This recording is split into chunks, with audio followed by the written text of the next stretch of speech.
Hey, check out what we got. Specialty power windows, windshield wiper kit for our Tri-Five Chevy.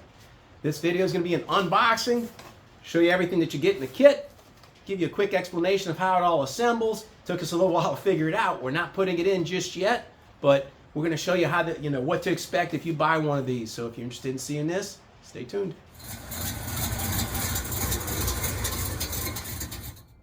All right, welcome back to another episode of Restoring Christine. Bill here, Christine, our 56 Bel Air, back in the garage, trying to figure out what our next step is. So if you've been following along, a few weeks back, I spent 5 days in the garage painting Christine. GM pulled me over red and the classic 1950s India ivory two-tone. I've got 2 episodes out there that go over all that. I'll put a link up here to those. There's one that's a short version. It's only 15 minutes. It's all hyperlapse, showing you a week's worth of work. And the other one is an hour and a half long, an epic LP version if you want to see that. Last week I got in the garage and I took all my garnish molding on the interior and I painted that. So that's all now ready to go back in. But now I'm trying to figure out, everything's ready to pretty much start reassembling, and I need to figure out in what order I want to do this. And there's one thing that I've got to really figure out before I start putting too many things together. I'm going to put a vintage air kit in Christine. I bought it a while back. I got a peanut compressor. I got the kit with all the brackets, all the hoses, and I need to figure out how and where I'm going to route that. But underneath the dashboard, there's going to be some components from that kit that go underneath the dashboard. And one more thing that I'm going to do is that needs to integrate with my windshield wiper kit. So I bought an aftermarket windshield wiper kit to replace the old vacuum and the cable, transmission on them. I have all those parts. I set them on the side, but I bought an aftermarket kit, and I got that through Speedway Motors, and this is made by Specialty Power Windows. So this is windshield wiper kit WWK 5557-2i 2-speed intermittent wiper kit for 55 to 57 Chevy cars. So this is going to be an unboxing of this kit, and when I finish this video, then I'm going to figure out how to fit it in. So if you're interested in seeing this, stick around. All right, so I haven't opened this yet, and I'm going to crack it open right now for the very first time. I've actually had this for quite a few months. And I did some research on this, and I didn't find a whole lot of information outside of what the manufacturer has on its website, Specialty Power Windows. And there's not a whole lot of information as far as exactly what this kit includes. So I figured, let's go ahead and unbox it. And let's, as I figure it out, you'll see exactly what we've got to deal with, what we got to work with. So here you go. All right, looks like it comes with old school instructions typed on a few different pages. I think these were published online, but I think when I saw it online, I didn't see any of these diagrams. So this is actually a plus. I think it just had the instructions online were just the written word. So anyway, so we'll go over that in a second. What else did they give me? Look at this. An installation video, DVD. I guess they created this before there was really YouTube, or maybe they're expecting some people to maybe still want to just hang on to this. It's like owner's manuals. They don't print that stuff anymore. They just give you a file or tell you go to our website and go get it. But there's a DVD in here, and what else do we have? Got a couple of very light aluminum tubes. We'll figure out what that's for. Let's open this, and there you go. An intermittent switch. This is what I ordered with this kit, so you can see the wiper switch kit. So it's got a part number on there, number 75600-04 AME 5557. So this, I'm going to definitely change the knob. I'm going to put the, there's no way I'm putting a modern looking knob in there. But I'm going to put the classic knob on it, and you're just going to have to know how to operate a windshield wiper. I mean, it can't be that complicated as far as figuring out the controls, but it looks like it comes with, this is all electric, so it's all wires. It's got a wiring harness. that comes with the switch. All right, so it also comes with what I believe to be, will prove to be, the transmission cable. So this probably attaches to the motor, goes through the conduits, in some sort of way it interconnects all this stuff, and this will go back and forth in those aluminum tubes. So we'll explore that a little bit more in a bit. Get rid of some of this packaging paper. There's a lot of it. All right, we have only 2 more pieces. So let's see, what's the first one here? There you go. There's your wiper motor. So you got a 12-volt dynamic park. So this, it must be a park motor, so that it's got a park position. But anyway, it's pretty small and compact. You can see how big this is relative to my hands. I'm not a big guy, I'm a little guy. So, I mean, you can see this is probably maybe about 7 inches, 6 inches, 7 inches from here to here. And then maybe about 4 inches wide. And it's got the little plug-in for the harness to go into it. And it's got, looks like 5 contactors. 5 wires, 5 contactors here. It's got 3 bolts here. And it has a threaded and knurled shaft. So we'll figure out what that's all about. But it's a little bitty compact motor.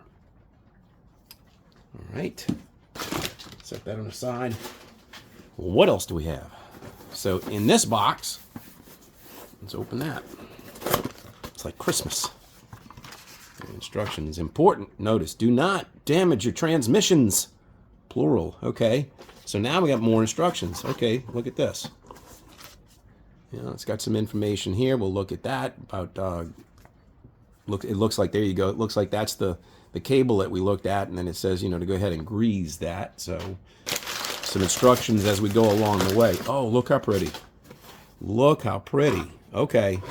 So they give us 2, I guess these are what they call a transmission. So this is something that that's going to go back and forth with the windshield wipers. And if you can see in there, there's a little gear on the inside of here. There's a little gear that, as I turn it, I don't know if we'll be able to get it on the camera, but as I turn this, I can see that there's a little wheel, and it's on the inside of there. So this comes with two of these, and it looks like it's got this plastic housing. I know you need to recover your chrome trim that goes on this. Not quite sure about the squirters, but we're going to find out about that too in a second. Okay, and I'm not sure what this part is, but this must be something that mounts to the motor. Yep, looks like it's got 3 bolts.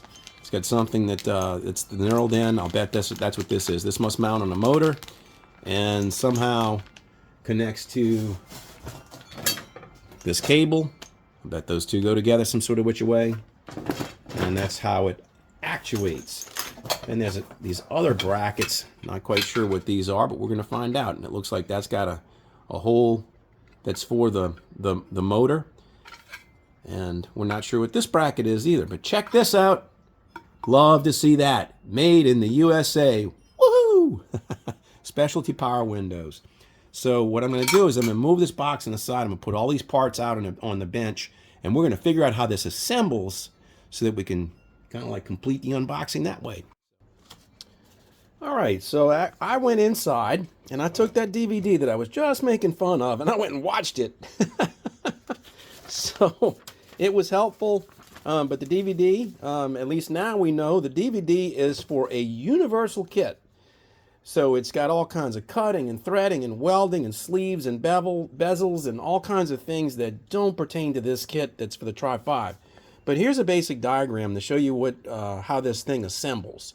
So we have the motor and the motor's little operating wheel and its little pivoting shaft. So what this little thing does is it rides back and forth as the motor goes around and around. That goes back and forth, back and forth. And then what that does is that this shaft drives this cable. So this cable is going to go back and forth, back and forth. This cable it's wrapped. It's a flexible steel cable. It almost looks like a speedometer cable back there, and it's got a layer of felt, and it's got a coil wire around it. And this is meant to slip into these aluminum tubes. So it's going to slip into the aluminum tube. They say to grease the felt and put it in the tube. You are going to need 2 tools in order to do this. You're going to need a tubing bender, and I happen to have a couple. I have one from AutoZone, and then I've got this one in Pittsburgh. I'm assuming I got this from Harbor Freight if it's Pittsburgh.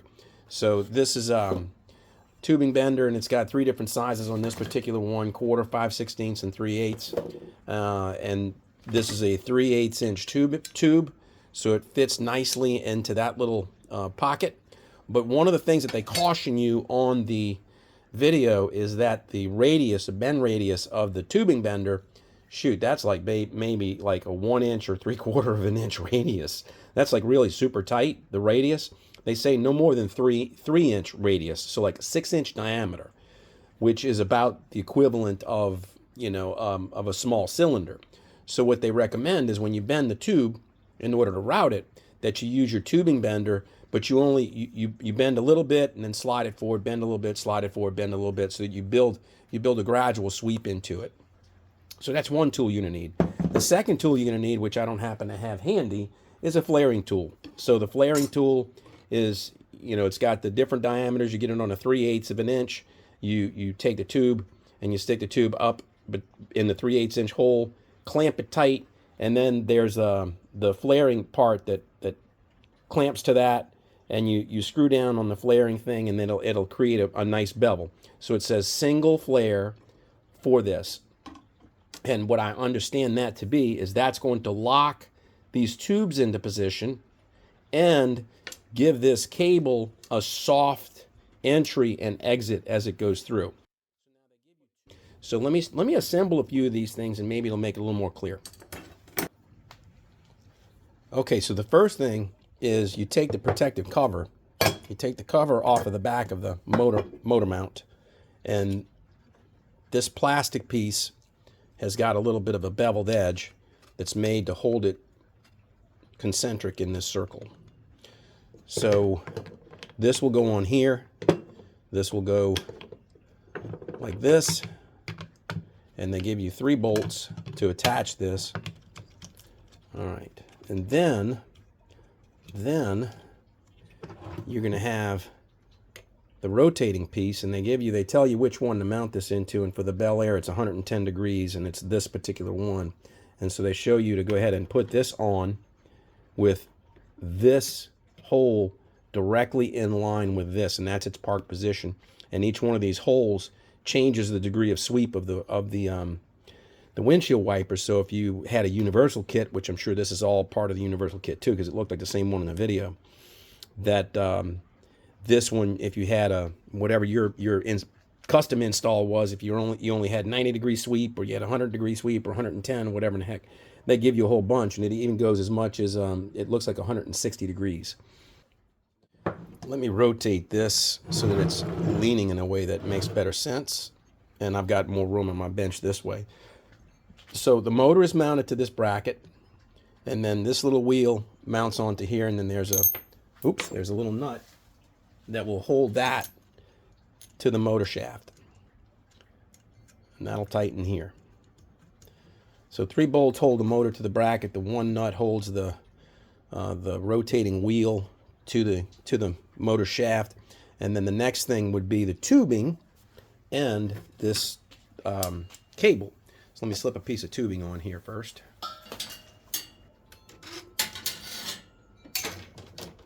So with this piece of the tubing flared, which I'm not going to have it flared yet, but it's going to mount right here, and you see there's a little piece right there that'll hold the flare. So this will go in this track. It'll go in this track right here, and then the little arm will go from the rotating wheel to the end of the cable. So that's how it's going to assemble.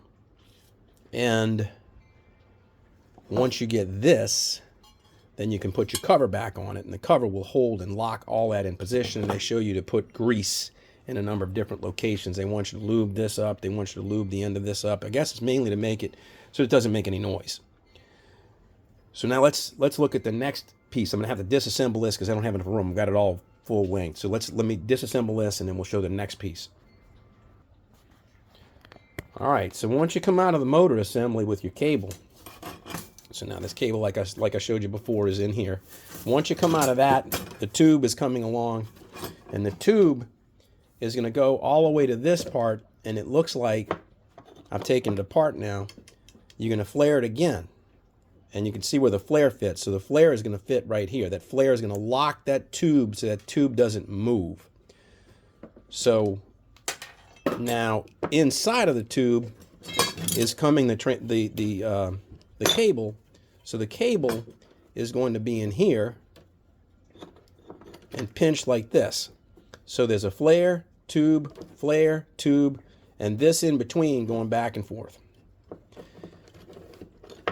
So now, in order, we have the motor, some length of tubing that's flared on this end to fit in that little pocket, flared in this end to fit in this little pocket, and bent and shaped like a snake however we need it, with no more than a 6-inch bend radius, or 3-inch bend radius, they said. 6-inch diameter. It comes to the first transmission. Then we got another piece of tube that's going to flare, and pretend like this is the second one, and it's going to come, and that's going to be attached to here. Then there's one last little piece. They want a piece of 4-inch open-ended dead-end tubing, so that this, as this is going back and forth, that it's got a housing that it can slide in, and this isn't just moving freely underneath there. So you basically have a tube that it's sliding in between. And that is pretty much it. All right, let's look at some of the instructions that they gave us now that we've gone over it. One of the things I did not mention for these Tri-Fives, you have the two windshield wipers are going in opposite directions. One's rotating clockwise for its forward sweep. The other one's rotating counterclockwise for its forward sweep. So they show you to take these two transmissions and to flip one in the other direction. So it shows you the sweep rotation. So you're going to have one, when I said the tubing, so the tubing will come from the motor housing to the first transmission, from that transmission to the second transmission, and then from the transmission to the dead end. So like I said, they said this is 4 inches. This is whatever length it needs to be in order to fit inside of the car. This is whatever length it needs to be in order to fit inside of the car, depending on where you mounted your motor. And these two transmissions, one is flipped over from the other. So there you have it, your specialty power windows kit for the Tri-Five 55 through 57 Chevy. This kit cost me north of a little bit over $400 as of the publishing of this video. So it's not inexpensive. There were some less expensive universal kits, but I wanted the one that was going to fit the Tri-Five Chevy straight out of the box. And it looks like it's going to do just fine. So what I'm going to do is, after I shut off this camera, I'm going to get underneath the dash and I'm trying to see where I might be able to mount this. It gives you a couple of tips of where to put it. Some of the ones they say you might want to mount it underneath the original factory speaker location. That's one location they give you a bracket that'll fit tidily right there. And then another one they say is maybe you want to put it in the kick panel area. But I cannot pick my final location until I know where my air conditioner is going to fit. So I've got to do that too. But anyway, hope you enjoyed the video. If you did, please give it a thumbs up. And if you're enjoying the channel, as always, I would love a subscription. So until I see you next time, please take care of yourself. Cheers.